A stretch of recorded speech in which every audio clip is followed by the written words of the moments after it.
So this is going to be a story about the time that I had to go to New Jersey in January. And if you know anything about me at all, I hate the cold. Cannot stand it. My house is probably 72 degrees right now. I'm wearing a jacket. So we get hit with an exercise. And this exercise is in New Jersey. And it's me, my troop, and my supervisor. For the purpose of this story, I will call my troop Airman Fuckface. And I will call my supervisor Sergeant Dickhead. We go to the airport. We knew how we had to dress warm. So I'm wearing a hoodie, not unlike this, probably, and jeans and whatever. We fly out. I believe we landed in Philadelphia and we had to be, bust out to New Jersey, wherever the fuck that was. As soon as the doors to the airport opened, I'm like, nope, no, I can't do it. Nope. I go to the bathroom. Sergeant Dickhead also goes to the bathroom. And we just start putting on all of our cold weather gear because we're in. Airman Fuckface, he's from Wisconsin, so he's kind of used to it. This is going to be a little bit longer than normal. For those of you with only 3-minute attention spans, I will cut it up into this thing. We get out to the bus. It takes us to New Jersey. We got to go out into this tent city. And it is fucking cold, man. So cold. It was the most miserable I can remember being. And then it warmed up. And we're like, yes, okay, good. It warmed up. And it started melting the snow, this awful white substance that's on the ground. But as soon as it started melting it, all of a sudden, it was freezing again really fast. And so now we're on a sheet of ice. So now we're at an exercise in a tent city where we got rebar stakes coming up between the alleys where you walk. And it's like walking through the movie Final Destination, because at any moment you could eat shit and like have a stake going through your freaking back or face or whatever. It's awful. It is so cold. And we're in these tents all night. And I don't think that they make enough sleeping bags to make me comfortable during this awful cold in a tent.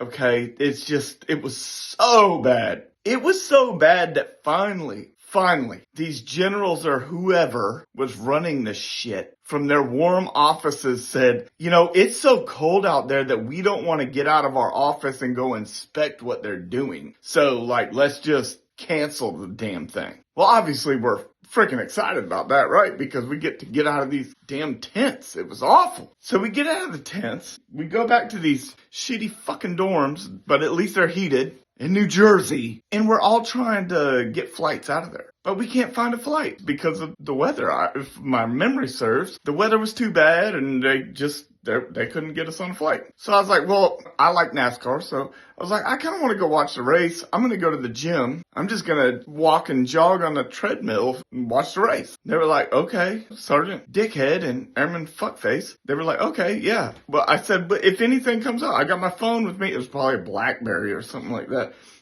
Back then, or one of them Nokia brick phones. I said, just call me if you guys get something. Oh, yeah, we will. So I go to the gym. I watch the race on the treadmill. So I come back. I look and all of their stuff is just gone. And I'm like, where the fuck did their shit go? And then I look on my pillow and what do I see is a note like I was being broke up with. And it said, we found a flight. We'll see you when you get back. I don't know that I've ever been this enraged in my life, ever. I was so pissed the hell off. I was so mad. I'm flipping out. These people I don't know invite me to go bowling and they're like, just come bowling with us. That's insane what they did. One of them tried to throw the note away and I was like, no, I'm going to need that motherfucker. I'm going to need that. That's going to be evidence. So we go bowling. I come back. I just remember I was sitting downstairs because I still couldn't sleep. I was so pissed off. I'm just sitting there just drinking Jack out of a freaking bottle. I don't even drink liquor. And I'm so mad.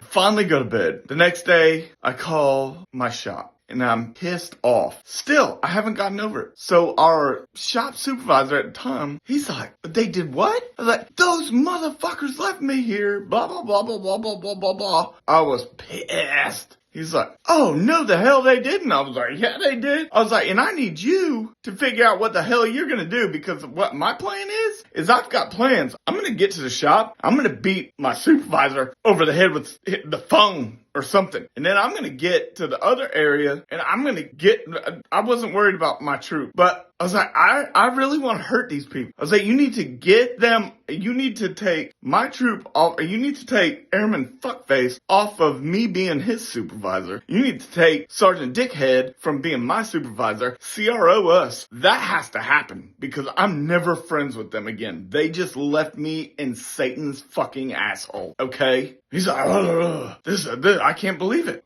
He's like, well, when they call us, we're not going to go pick them up from the airport. I was like, what is that, like a consolation prize? Okay, cool. Next day comes around. I was brushing my teeth. And I'm sitting there brushing my teeth in the bathroom like, I can't believe these motherfuckers just left.